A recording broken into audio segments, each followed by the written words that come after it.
Hello, and welcome to the Empowerography Podcast.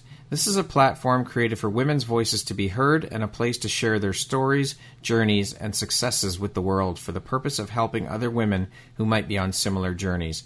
We are empowering women one episode at a time.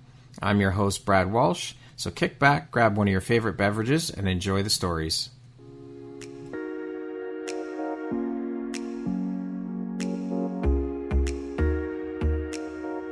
If you're looking for jewelry that makes an impact on your self-care routine and your style, Empowerography would love to offer you a discount code to one of our exclusive partners, Quartz and Canary Jewelry and Wellness Company. Please use code EMPOWER15 to receive 15% off upon checkout at www.quartzandcanary.com. Quartz and Canary is truly the place where spirituality meets style. Hello there, Brad Walsh here, your host of the Empowerography Podcast. Today, my guest is Dr. Sarah Allen. She is a pediatric neuropsychologist, a parent coach, and an author. How are you doing this morning, Sarah? I'm good. How are you? I'm doing very well. Thank you. Thank you so much for taking the time to be here today and share a bit about your story and your journey with us. I appreciate you taking the time, and welcome to the Empowerography community. Oh, thank you. I'm so excited to be here. So, as I mentioned, you're a pediatrics neuropsychologist, a parent coach, an author. You're also a doctoral professor, a school program consultant. You're known as America's Brain Gal. And last but certainly not least, you're a mother. Where on earth do you find the time to wear all these hats you wear? You know, when you say it all in a line like that, it does sound like it does. Yeah. Well, I'm sure just like many moms out there, many women out there, we wear tons of hats. I think you don't even realize how many you have until someone reads it back to you. Yeah, no kidding. But yeah, you know, I think I don't like doing the same thing all the time, you know, so I really enjoy doing a lot of different kinds of things and using my skills in different kinds of ways. And it just kind of all landed on the plate at the same time, I guess. How did you get labeled as America's Brain Gal, and who gave you that title? So, you know, if you go to a cocktail party, let's say, as a neuropsychologist, and someone says, "What do you do?"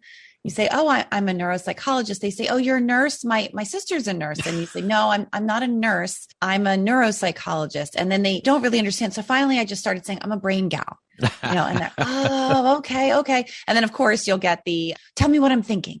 Or what am I, you know, what's happening inside? And sometimes you can have some fun with them and say, "Oh gosh, I don't think you should think that. I don't know if I should say that out loud." But, you know, after you get over that hump and they think you're a mind reader and all these kinds of things, you can finally just tell them, "No, I just do brain behavior relationships and I, you know, work in school." So the brain gal was kind of born from that. We're finally just giving up and saying, I'm a brain gal. From a cocktail party. I love it. From a cocktail party. And I love we used to do those anyway. Yeah. I love that you can have fun with them though, and just string them along and kind of make light of what they're saying. Well, I mean, you look at that question. How can you not have fun with that? Yeah. Oh, absolutely. That's a perfect opportunity. Yeah. They gave it to you, a little softball. You got to hit it out of the park. I feel that's right. Yeah. You can't not hit that one out of the park. But yeah, by the way, that's a reference from my daughter, because I don't actually have good hand-eye coordination. My daughter does. She plays softball. So she'll be really proud of me for making that. I love it. That's awesome. So what inspired you to go into the line of work as a pediatric neuropsychologist? I think some of it was just following opportunities, and some of it's interest. I've always been interested in what makes people tick, why people do things. And then just when I was in college, I had the opportunity. I went to Drexel University, which has a co-op program. You work 6 months, you go to school 6 months, and it really gets you to apply what you're learning. So as I was taking psychology courses, I ended up in a brain injury rehab center for adults, actually. And I was just fascinated by the changes that we were seeing in people, you know, people who were in inner cities and had injuries that just changed their personalities, sometimes for the better. And then other people who were really struggling because of injuries for other reasons, and just the way that the brain injuries looked, how they recovered. And from there, I went to a pediatric rehab setting, just again, following an opportunity. One of the people who'd run the adult rehab was now over working with kids. And I realized on that rehab floor, just how moldable a kid's brain is and how it changes during the course of development in general, and adds kind of another layer of complexity, but simplicity at the same time. Right. And I decided I really, really enjoyed working in that field. And then I just continued to follow that path of brain injury rehab and then into schools eventually, and watching the way that kids' brains grow and develop and how much of an opportunity you have to shape the course of the way that little brain is built. And it just fascinated me. And I just continued on that path. Okay. Now, how long have you been working as a pediatric neuropsychologist? Oh gosh, I've studied brain science for over 15 plus years. I've probably, I guess, over 10 years, 10, 15 years now in the field itself. And I've just recently shifted to recently within the last 5 years, I guess I should say, doing specifically parent coaching. I think having born from my experience and my journey as a parent as well, and shifting from doing schoolwork to being able to help the brains that at home. So it's been a fun journey, actually. I'm sure. What excites or inspires you the most about the work that you do? The change, the impact you can have. I just find it absolutely fascinating and inspiring to watch a little brain grow and to watch these kids build skills and apply the things that you're teaching them. I'm sure teachers have this feeling all the time in their classrooms when, especially in the younger ages, when you can watch a kid mature throughout the year in kind of a more objective way, but to really watch and be able to shape how a child is going to develop into an adult can be overwhelming in terms of the pressure at times of that and the magnitude of your opportunity there, but also such an incredible inspiration there too. So as you mentioned, the pressure, how do you deal with that pressure? What do you do to deal with that?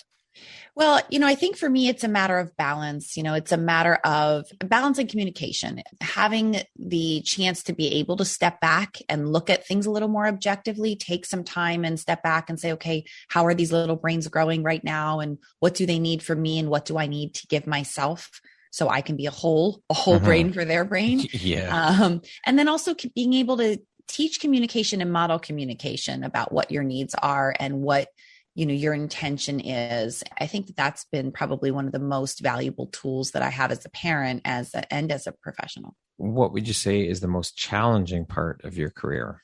I think the most challenging part is, in my day-to-day practice, I work with a lot of families who are just trying to understand their children. And some of them are just coming to grips for the first time that something's going on with their kids.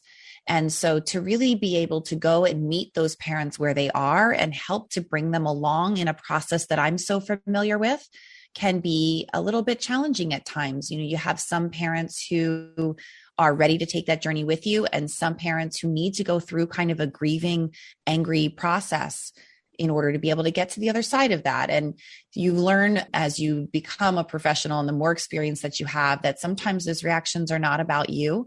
Yeah. And you just kind of have to be there and offer to be there in the future, and that you can't fix everything for everyone right away. Sometimes you have to give them that space to be able to come to that on their own. And that can be the most difficult when you know what's best for a kid, but you can't get the movement that you want at that particular moment. What do you find that you've had to deal with more, the parents that are more resistant and struggling with dealing with it, or that are there and come along with you for the ride in your experience? I think I'm really lucky. 95% will come with me. Wow. I think I have the benefit of really being able to create a really good, solid relationship with most families, and to really be able to have them understand that I'm here for you and I'm here for your kid. I always say I'm a kid person. I want what's best for that child. And by using the communication skills that I've learned, not just through my professional career, but through my personal career with my kids and everything, I've been able to get them there. There's just that 5% of people, and maybe not at my speed because I like efficiency. So I like to move quick, but I maybe have to slow down at times. But other than that, I really do get lucky. There's just really that 5% that are going through a process on their own, and likely from the way that their little brains were raised and that the baggage that they have from growing up themselves. And so you just kind of have to respect that in them. But I'm pretty lucky right now. Now I just developed a new parent course, and that's going out a little more nationally.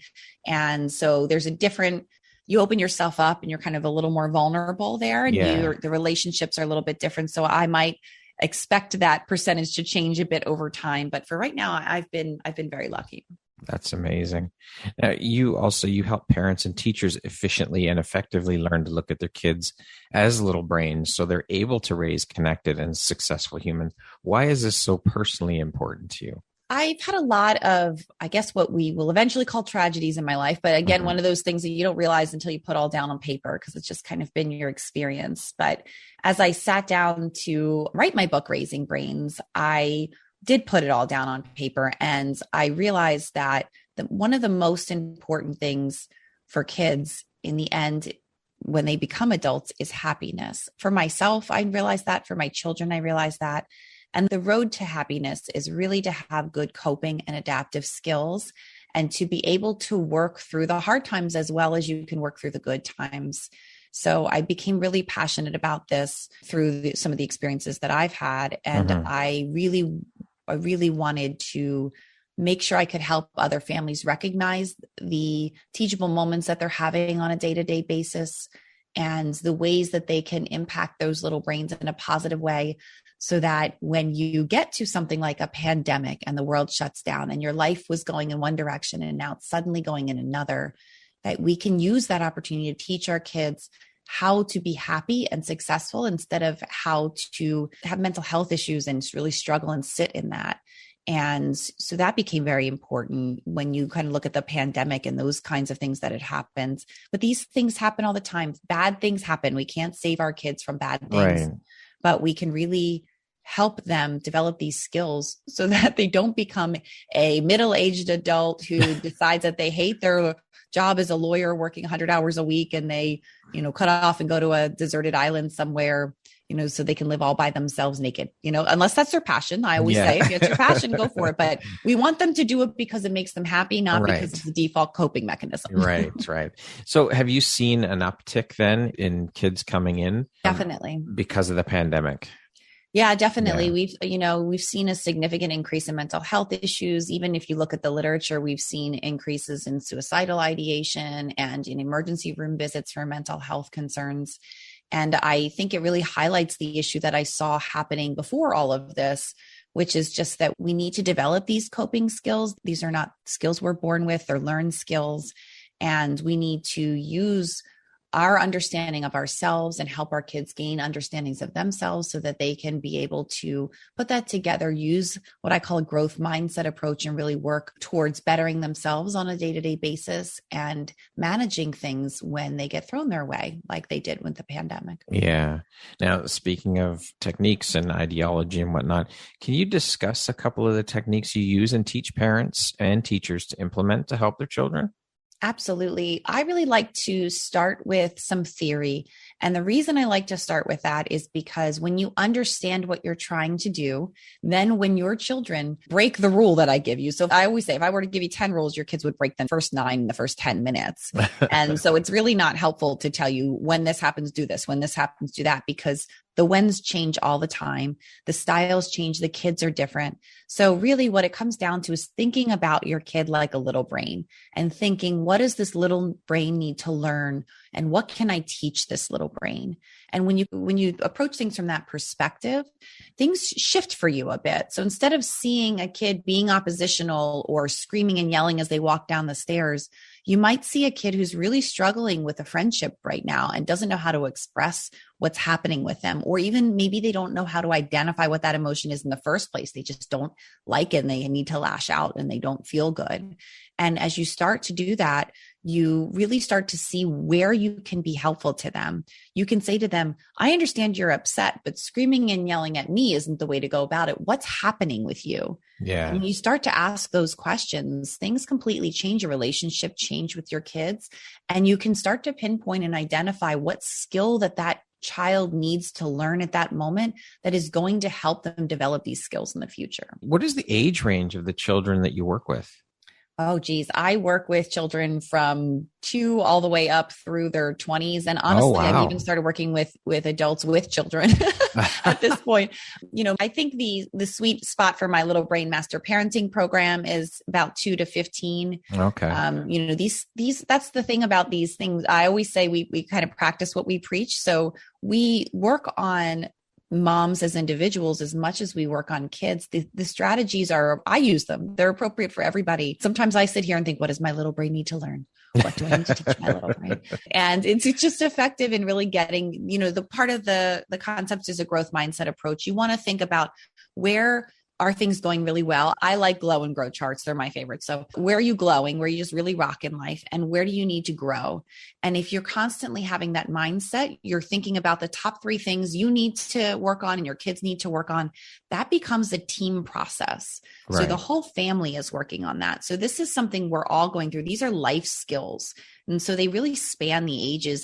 The topics or the skills might shift a bit, but you'd be surprised how many similarities there are. They're just levels of the same thing. And what kinds of issues, for lack of a better term, do you see these children or kids coming in to see you with? So my private practice, I see all sorts of kids. I see kids with autism and ADHD and anxiety and epilepsy and everything in between. But when it comes to parent coaching, it's one of my favorite things to do because there really are only a handful of issues that kids tend to struggle with. They might struggle. They might be a little inattentive or hyperactive or something like that. But the areas are really communication, emotion management, and then, yes, behavior, but I see kids speak with their behavior. So when you're seeing behavior problems in your house, a lot of times it has to do with a skill that these kids need to build, not that they're being oppositional and having behavior problems. And although a lot of what I do is talking about behavior problems, because I think that's where people are, right? We have to meet them where people are. Yeah. What I would love people to start to realize is that behavior management is a smushing thing for kids. It really does just kind of squash kids down. We can use those techniques, but we need to use behavioral techniques in a way that starts to build skills. And so when people start sticker charts and they get so upset because they're not working, it's because these behavioral tools tend to jumpstart skill building, but they don't teach anything. They don't teach things. They just reinforce things. So we really we miss a piece sometimes there. And so when you start to think about your kid like a little brain, you start to look at these, how are they managing their emotions? Emotions are such a huge thing to tackle. I mean, we as adults are consistently trying. I was just going to say it's difficult for most adults, never mind kids.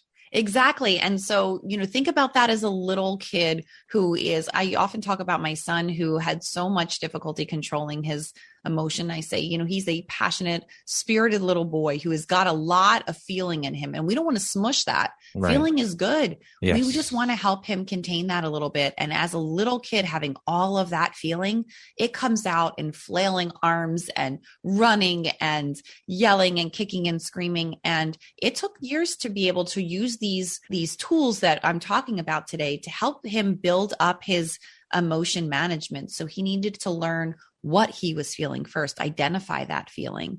He then learned what his body felt like when that was happening. And then he can work on using some tools to manage his emotion. He's 9 now, and he's really probably has the emotional intelligence of a much, much older person because he's had to work so hard at it. Yeah. Now, speaking of your own children, how hard or easy is it for you to implement your teachings and techniques with your own children?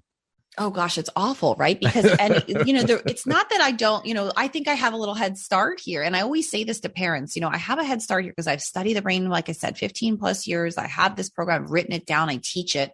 That makes me very good at those skills. And yet it's still hard with my kids. And it's because, I'd like to personify parts of the brain. So you have an amygdala. I call her Amy G. So emotional, that chick, right?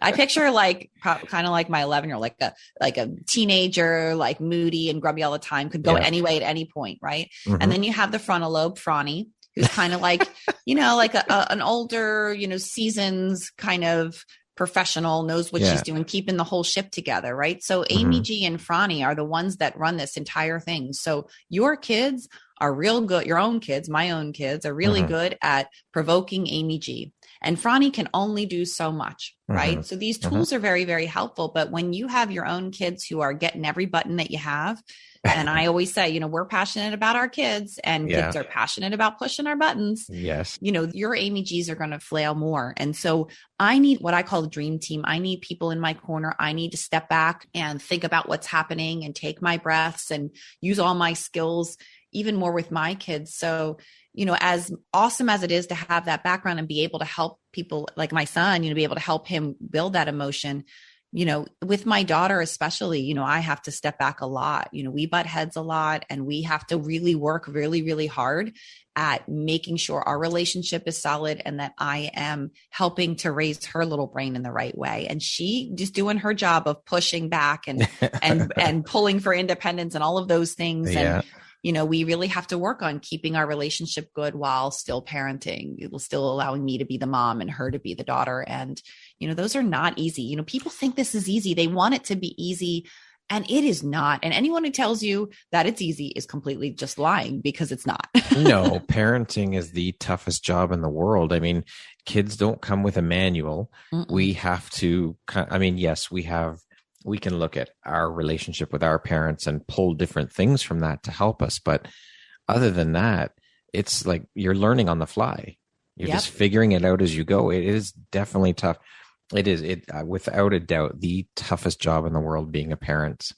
Yeah. And there are tools that you can use that will make that day-to-day a lot smoother and a lot easier, but it's not going to be all rainbows and sunshine all the time. The tools are really used to help to manage the things as they come up, not avoid them coming up at all. And, that's actually how the parenting program was born, is because I'd written this book, and it was kind of, I always say it's a type of parent manual. It's to help you develop your own parent manual, but the manual doesn't say A plus B equals C and do 1, 2, 3. It doesn't say that. It helps you to have all these skills you need to apply to all these different situations that come up and to help make a plan. I found it helpful for me. When we go to work, we have goals and objectives that we want to meet, but we don't tend to apply that to parenting. Yeah. And so once I kind of use that structure in my household, and I've started using that with my clients, it really helped to give a framework on what you're doing day to day and what your goals are day to day. And that helps keep that Amy G at bay. That helps Amy G take that breath, because you know what you're doing and you're feeling confident about it. But the parenting program was created because the book almost wasn't enough to be able to, what do I do? How do I apply this to me? How do I apply this to my kid and give me this training? And people were asking for that. And that's how that was born too, just to kind of give that training so that you do feel that confident mom again. Yeah. Now, you briefly alluded to you've had some personal struggles along your journey. Can you talk to us a bit about those personal struggles, if you don't mind? Yeah, absolutely. When I was in the process of starting my family, I actually lost 3 children. So I was pregnant with my first son and went into labor about 24 weeks, and he lived about an hour. And at that point, I was so young. I honestly didn't even really understand what was happening. I was, again, life moving in one direction and suddenly takes you in another. And shortly after that, I got pregnant with twins kind of randomly. And eventually the same thing happened. I lost my second son. Then a few days later, my third son. And again, all only lived about an hour. And so, when it happens the first time, I think it is a gut shot, but with my personality, it's like, all right, that didn't work. Let's keep moving. And then when it happens the second time, and especially the second time I had a transfusion, it was a really difficult delivery. And so it was a much more medically complicated event for me. I was forced to kind of sit in the house after that for a few weeks. Right. I couldn't keep moving as much. So that second time is much harder. And, I eventually was able to pick myself back up, get some extra opinions. And luckily, I feel extremely lucky to have had both my daughter and then my son. Probably a good thing I lost 3 boys. So I had a daughter in between, which I think actually was really helpful in terms of coping. Yeah. And then my son. And then, as my son grew up, as wonderful and as much of a mama's boy as he is, having so much trouble controlling his emotions was a really difficult thing for all of us. And I remember distinctly standing in the kitchen. We were at the beach and we're standing in the kitchen. I just carried Carter from the beach and sat on him in a room until his body calmed down, because he just couldn't control it. And, he's out, didn't sleep as well, new place, all of those kinds of things. That doesn't help. And I am crying. And my mom said, I think you should take him to see someone. And I looked at her and I said, I'm the one he's supposed to see. And it's not that I don't know what to do. It's that it's really hard to do it. And I think that, looking back, that was one of the times that really was poignant in creating these kinds of programs. And then, my mother, shortly after that, battled cancer for a second time. She already battled cancer first time. And then my sister in 2017 was diagnosed with breast cancer at the age of 28. Oh, And at the age of 29, she died. And I'm actually, so sorry.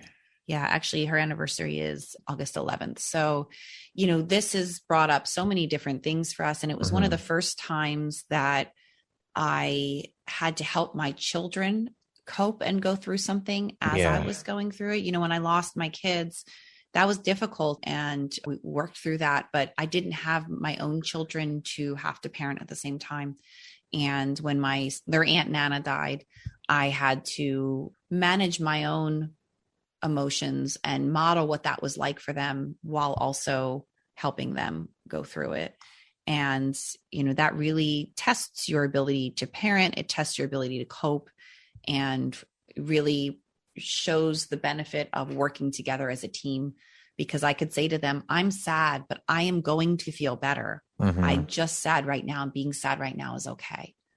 And this is what we do when we're sad. I can't even imagine, because you're trying to deal with your own grief because you've lost your sister, but then also having to console your kids because they've lost their aunt. It's so tough when a family member passes and you've got children that you have to help through that process, but also at the same time, help yourself through that process of dealing with it too. Yeah. And my style of going through things is to kind of watch it as it's happening at the same time. Just that's the psychologist in me, the interested in how the brain works and how we go through these things. And so, I could watch myself having to make sure that I was modeling this in a good way. There are times that you lose it and you can't get it back. Those are the times that you want to kind of keep at bay if you can, but it's okay to lose it. I remember I was crying on the floor. My very best friends, we were actually planning a shore trip anyway. So we went down to the shore and, they were just there and they just, helped. I didn't have to worry about what was going to happen with the kids and the food and stuff. They would just make sure of those things, but we could be together, which was I didn't realize, I don't think at the time, how powerful that week was for us. But at one point I was, I'd broken down. I just gotten off the phone with my family and was crying and sitting on the floor of my room. And my son came in and he said, Mommy, are you okay? And I just said, I'm just sad, Carter. It's just really, really hard right now. And he said, okay, I see you're sad. I know what to do. I'm going to get Aunt Mamie. She can help you. And I could hear him pitter patter out to the kitchen. And he looked at my best friend, Amy, and he said, and he calls her Aunt Mamie because he couldn't say Amy at the time.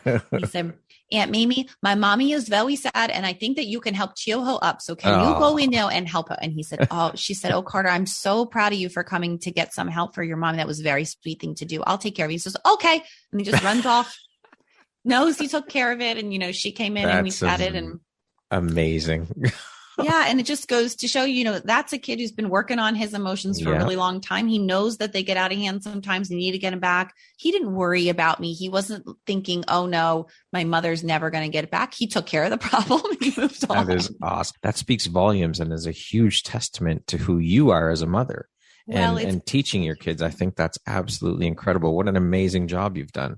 Well, I appreciate that very much. Carter and I have we've been able to come out of it with this relationship where he would say, Mom, you helped me learn how to control my anger. And I said, no, you learned how to control your anger. Right. And that's truly how we both feel about it. And, I'm lucky enough to have a kid who just worked really, really, really hard and watches me and helps me at the same time, work through those things. He was even the one that has decided. We were in the car and it speaks to how kids cope. I often tell parents, tell kids at a very basic level what happened and then follow their questions because they often don't go where you go. So I thought my kids were going to think, oh, their moms are going to die. Everyone's going to die around them. They're going to get sick and everything's going to be, they never made that leap. Mm-hmm. My son instead was like, Mom, I don't like thinking about the sad parts all the time. So I think I'm just going to think about the happy parts with Aunt Nana and not think about the sad parts. And he said, I think Aunt Nana is playing with my brothers. That's what she's doing. That is phenomenal. Again, it's a huge testament to you. Well, and his little brain is so fun to listen to. And I just looked at him and I just said, I don't know what I believe, but I like to believe that. I think I'm going to pick that one right now. I think that's beautiful. Amazing. Yeah. So, we went through that together and that was a tough thing, but And it still comes up. That grief process is such an Of interesting course. process. I was just talking with some friends about that, about how, the first year was almost easier than the second and the third and Yeah. fourth year. It comes up in different ways. And, my daughter was very close to her Aunt Nana. And so now that she's getting older and getting to like a lot of the same things Aunt Nana liked and did, she'll sometimes get sad about it now too, in a different way. And so, that process is always one we're working on. But then right before the pandemic, after my sister died, and probably because there was the emotional energy to handle it all, I got divorced. And so we moved to a new town, and then the world shut down a few months later. So my kids started school in September and the world shut down in March. And as difficult as that was, I guess maybe a blessing on some level, or an opportunity to have learned coping skills. My kids had developed a lot of those. They knew a lot more than other kids their age about, the things changing so quickly. And so they were able, I think, to manage that situation a lot longer than most. My daughter still had some trouble towards the end of just kind of never having really grounded and found her place. But, she really was able to manage that for a much longer period of time. Well, I mean, listen, look at all the adults who had and are still having problems dealing with what the world has gone through. So for kids, it's probably tenfold, 20-fold for them. So, I mean, I think we're learning from each other. We're all going through it, and we all deal with it differently. So we have to give ourselves some space and time, right? Yeah, I agree. How have these personal struggles or experiences helped shape the Sarah you are, both personally and professionally? I think that goal of teaching adaptive and coping skills for kids, the understanding of the opportunity you have to shape a kid's life, but also the understanding that life can be short. We're not always waiting to get to that next 10 years, that next 5 years. It's now, so we need to live life happy now. And when you think about what success means and defining that, it becomes much different when you think about living in the moment and living for the day. And I don't mean go buck crazy and go travel the world and leave all your responsibilities behind, but just to be able to make sure that you are trying to be your true self and be happy in what you have at that moment as you're trying to reach your next goals has become really, really important to me. And I think that's kind of shaped my personal and professional career. Definitely went into writing the book and making sure that I could get all of these things out to try to encourage other moms to really focus on those things. But also when it comes to shaping myself as a person, I moved on to making myself happy and connected to the people around me, now. And with a divorce, that's obviously going to uproot everybody. And I always say kids speak with their behavior. My kids spoke with their behavior a lot during that time, but we worked through that, and we worked through that as a family. And, my kids and I got closer in the end, and we are in a really great space now. And I don't think the idea of waiting for this point, wait till the kids get older, wait till this happens, it is a good one. I think that the best thing to do is to shift up things that aren't working at that moment and model for your children that different kinds of relationships. I don't want my kids to grow up and think this is the way a relationship is going to be when they could have something else. Right. Now, great segue into the book. You are an international best-selling author with the award-winning book, Raising Brains. Can you tell us a bit more about the book and when it came out? Yeah, the book came out, actually, I think it was in May at this point. I don't even think the press release formally came out yet, but I was so excited to do it. And it was born from all of these things we've talked about, all of these experiences in my life, and recognizing that as I was having parents come into my office and talk about they want their kids to be successful. And as I watched adults during the pandemic shift up their lives, so many people shifted up their lives, quit their jobs, changed the nature of what was happening for them because they slowed down for a reason and realized they weren't happy or that they needed something to fulfill themselves. And it wasn't typically a monetary goal. It was typically about connection and about really figuring out what you want and going to get whatever it is that you want. And that's how Raising Brains came about for me. A lot of my schoolwork shut down during that pandemic time. And I told you I like to do a lot of different things anyway. So I was kind of thinking, what is the most important thing? How can I give back in the world? I'm not a frontline worker. I can't go into these hospitals and help people get better. But what could I give back to the world what would my skill set would be helpful? What could I do? And this is where Raising Brains came from, is I wanted to give this information that was so valuable to me and my clients out to as many people as I could reach in the world, because I truly believe that when we shift our goals, instead of defining success as, these 3 jobs, doctor, lawyer, lots of money, that we really define it as knowing yourself and being happy and connected with who you are. I mean, think about what that would be like if our generation had those opportunities. We would have a totally different space. And again, when you look at the increase in mental health issues, both in adults and kids over the course of this time, it really tells you there was something that needed to happen. For sure. Sarah, to date, what would you say is your biggest high or your greatest win? Well, having my kids would be mine. I worked really, really hard to get to that point. And there was the point at which I was worried that wasn't going to happen. And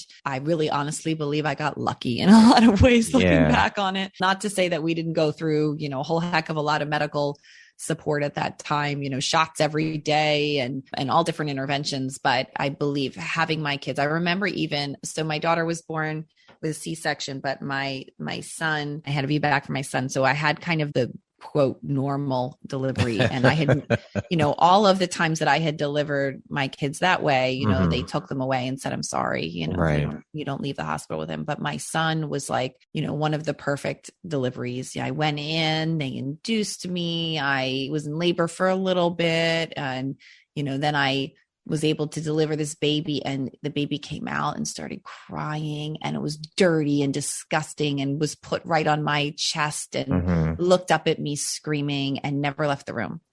And I think at that moment I looked at the doctor and I said, we did it, and that was probably, I was like, that was my number one right there. That must have been so incredibly emotional. Yeah, it was incredible. And, the best part, actually, now that you made me think of it, was my mother and both my sisters were there watching. They were right there in the room. So amazing. It was this whole, kind of full circle family moment. And that was before my sister had passed. And so when you look back on that and think about what a great, incredible experience that was for her and for me, it was really, really a nice moment. What a memory to have to hold on to forever and keep that, What do you think your unique skill set or superpower is that's helped you become successful?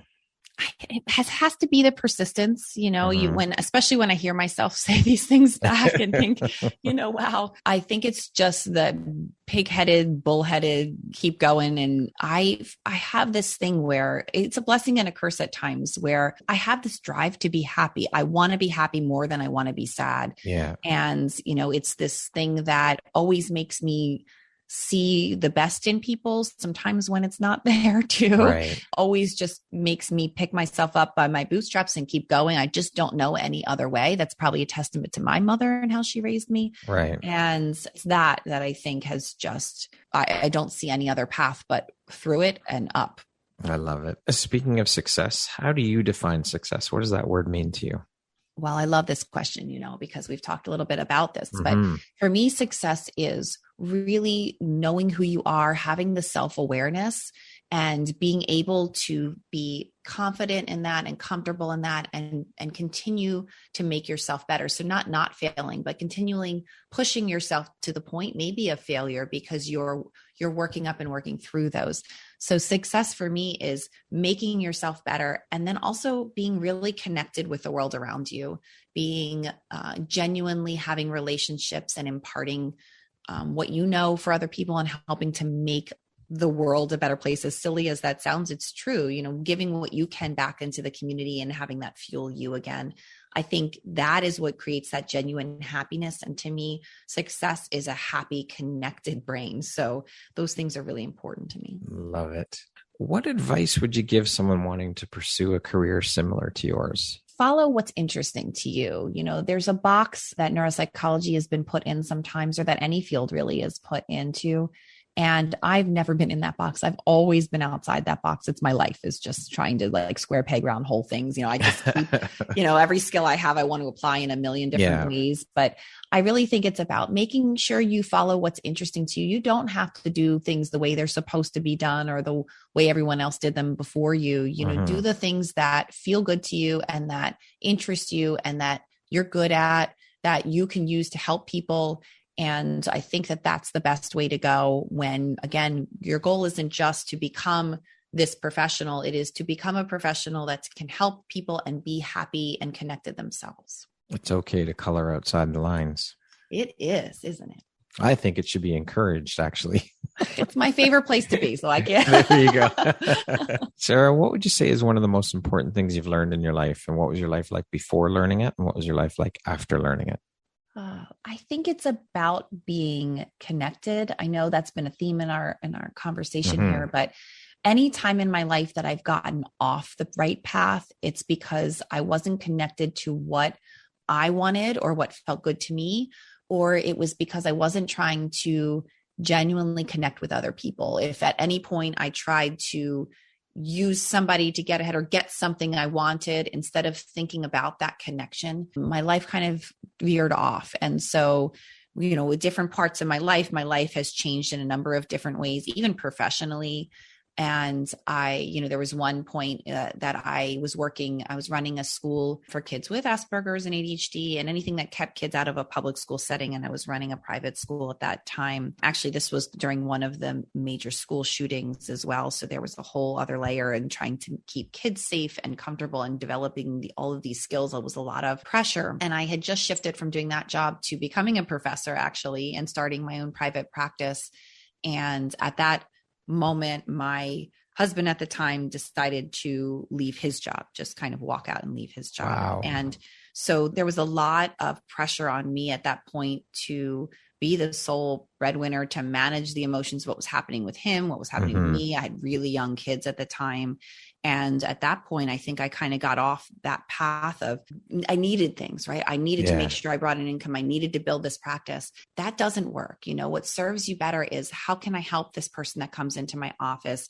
How do I connect? Maybe there is a win-win, but it's a win-win, not a win for you. Yeah. And so once I got back to basics and said, okay, wait a minute, let me just connect with my community. Let me connect with other providers. Let me be a part of a movement of helping people and of making sure my kids were okay. That's the better path to be back on. And, that led to a lot of success in my professional life as much as it did personally. And so I think that was the big lesson, is just stay true to yourself and your path, and try not to get fearful, try not to veer off of that and grab things from the universe. Make sure you're giving back as well.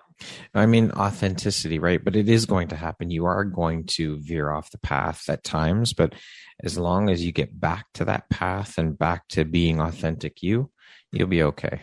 Yeah. And I think sometimes, like for me, that was born from fear or from anxiety or from just really you lose yourself a little bit there trying to be everything to everyone. Yeah. But that's always been the solution for me. Each time that's happened in my life, where either I've gotten like that, scared or fearful or desperate on some level, to come back to basics, or something's happened in my life, even when losing my sister and all these things, you come back to basics of connecting to yourself and connecting to the world. And that serves you well. That's it. What's your personal motto? I was thinking about this. I think it would be kind of to pick yourself up by your bootstraps and keep going. I haven't known any other way. I describe it sometimes, and this was really key for me when I had, I lost my kids, but you get out of bed or you don't. And for me, there hasn't really been a choice there. It's always been, you get out of bed. Yeah. And, I hope for me that's always the way that I feel. I've had some really low moments in my life, and I can empathize and imagine people who can't get out of bed. But, I've said it more than once, get out of bed or you don't. And I just don't see the other option. So I think for me, it's get out of bed and move forward. What would you say is one of the best pieces of advice you've ever received? So I had a mentor whose father was a bread maker. And when we were talking about professional careers and doing assessments and things like that, he looked at me and he said, you just bake good bread. My father always said, you just bake good bread. And that has been the driving force for me professionally and personally. And the thing that keeps me on the path is just bake good bread, bake good bread and people will come. That was the point. I love it. So, I love that. That's brilliant. It really has. It's run my entire life since then. Words to live by for sure. What does the word empowerment mean to you? Empowerment to me is really helping other people reach whatever goals they have, reach their full potential. This was especially important for me when I was a professor, and I would watch other professors try to have people follow that line, right? That thing you're supposed to do. And for me, it was always about empowering them to make the decision for themselves, what they want, give them as much information and tell them all the different paths, but to really help them find them and help them find what brings them up. And I think that that's what empowerment is helping people reach the thing they want to reach, not the thing you want them to reach. Beautiful. Okay, we're going to jump into a little rapid fire section here. So the next group of questions. Got my game face on. All right. How would you describe yourself in one word? Oh, shoot. I wasn't ready. Persistent. Early bird or night owl? Early bird. Money or fame? I can't pick neither. Yeah, this one's I know. See, I'm terrible with these. I'm really a bad game player too. I should have warned you ahead of time. My son always wants to play these games and I'm always like, Carter, I love you, but I'm really not a great game player. Because you know how I feel about this. I feel about success being like true happiness. Yeah. I guess it would be money, not fame. It's not really for me about being known. It's about contribution. So if money is a contribution, I don't know. I know I failed. Go ahead. Next step. Okay, Sarah, you're doing fine. If you could teach the world one thing, what would it be? Connection. What's one thing you want but cannot buy with money? Also, I think genuine relationships. If you could change one thing about the world, what would you change? I would change the focus on money and on getting things. I think the focus should be on making yourself happy and connected and appreciating that varies for everybody. Okay. If you came with a warning label, what would yours say?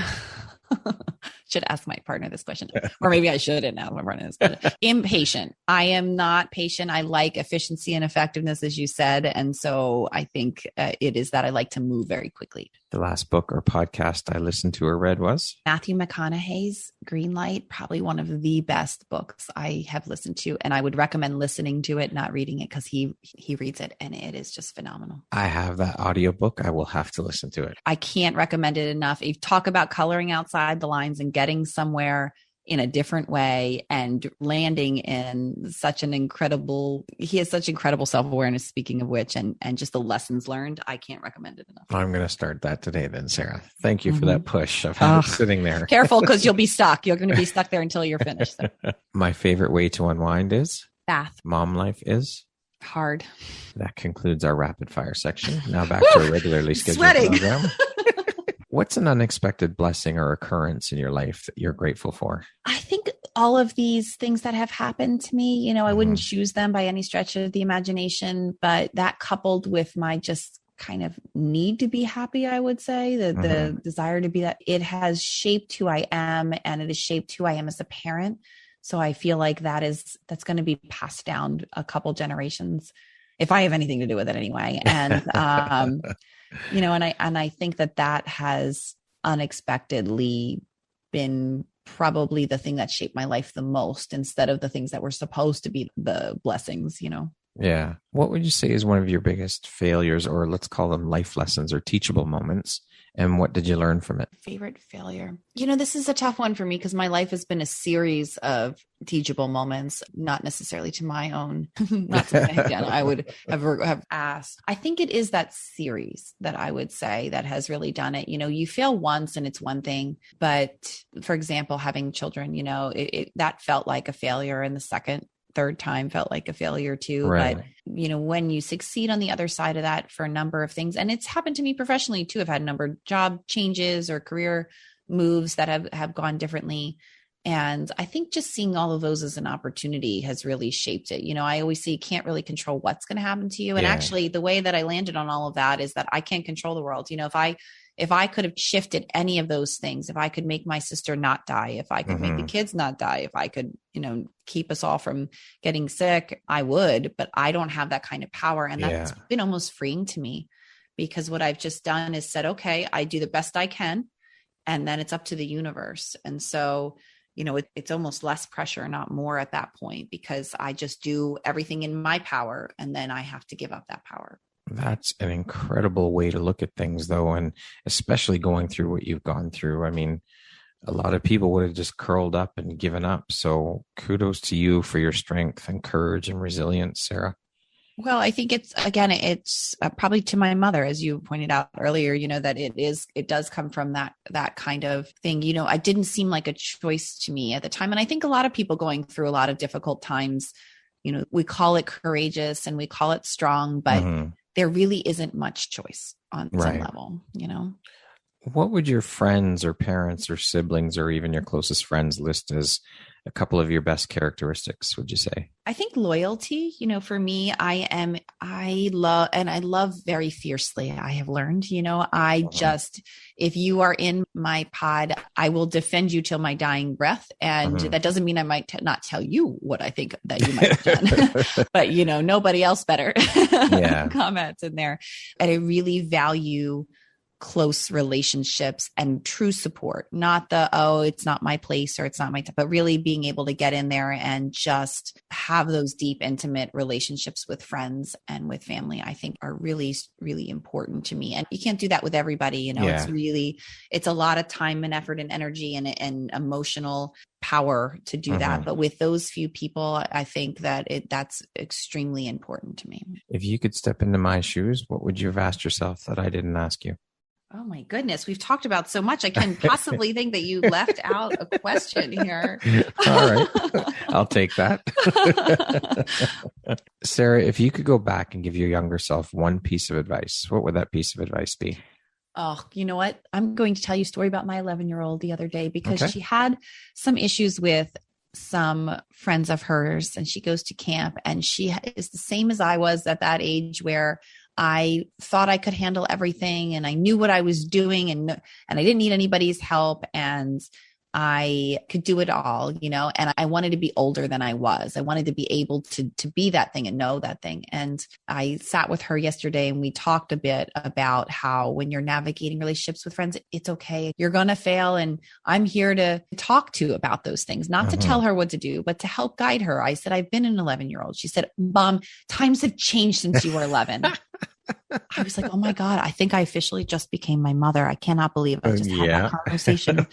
And I was like, not that much, honey, not that much. You have a phone now. That's maybe the difference. I don't know, but because it's such the same issues, right? But looking at it from this side, I almost remember having a conversation with my mom about this. But so the long story short is what I said to her was that it's okay to be 11. It's okay to be the age that you are, just enjoy it and not need to be older or need to be there or need to be to the next thing, just be 11. And that would be the advice I would give my younger self is it's okay to just be in that moment and play and try and fail and succeed and all those different things, but to not feel this need to push time faster because I definitely did that in my life. Yeah, I mean, that's one thing we would tell our kids as well is like, don't push, don't want to grow up too fast because believe me, it'll be here before you know it. And then you'll be wishing you were a kid again. So live in those years, enjoy those years and just be in them. Yeah. And she has such an insightful nature. Same as me, kind of thinking about, can feel what people are feeling when they walk in a room and wants to make everybody happy and hasn't really that would actually be another superpower of mine would be I can sense emotion when I walk in a room and I could probably tell you everything that was happening without anybody speaking. Yeah. But it took a while to hone that skill. I used to walk into a room and think everybody was mad at me or everybody was feeling that way about me. And I didn't realize that, no, I'm just picking up on other people's emotions. And sometimes it has nothing to do with me. And I don't know if that's the reason that she consistently feels like she needs to be older and be the thing for everyone, or if that's the reason I did. But yeah, it would definitely be if I could just go back and say, like, be ignorant here, don't think about what you're supposed to do and just kind of do it and be there and have a nice time. Just be in it. That's it. Mm-hmm. Lastly, Sarah, if you were to deliver your last 30-second speech to the world, what would that last 30 seconds sound like? I think it would really be about connection, communication, and managing emotions. Emotions are okay. I think we, in this world, assume emotions are bad, but emotions are good. From a brain perspective, that's what tells you what to remember, what's important. We can't remember every single thing that we do during the day. And if you think about the things you actually do remember, it's because it had some emotional value to you. So we don't want to not feel. We want to feel strongly. We want to feel truly and deeply. We just want to be able to use those feelings and that power for good instead of evil. We want to be able to identify our feeling and then make a decision about how we want to act from there. And so much of our world has been people who have strong feelings and them reacting maladaptively or inappropriately. Yeah. Or just not being aware enough to be able to say, wait a minute, this is a defensive reaction or this is a reaction to this or that. And so I really think that 30 seconds would be about feeling deeply and truly and having enough insight to know what and why you feel that way, and then making decisions about those behaviors and being able to communicate those needs.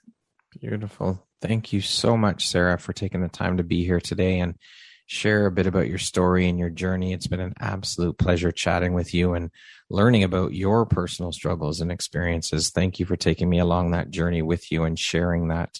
And welcome to the Empowerography community. It's an honor and a pleasure to have you as part of this community and family. So I appreciate you taking the time to be here today.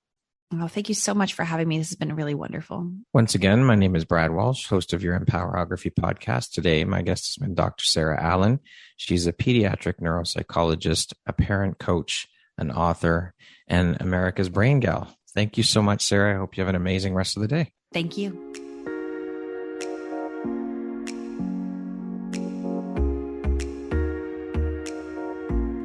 Thank you very much for listening to this podcast. If you haven't yet, please be sure to subscribe, rate, review, and share with all your friends. You can find me at visuphoria.ca and follow me on Instagram at Empowerography Podcast and on Facebook at Empowerography. Please join me next time for another inspirational story from yet another amazing woman.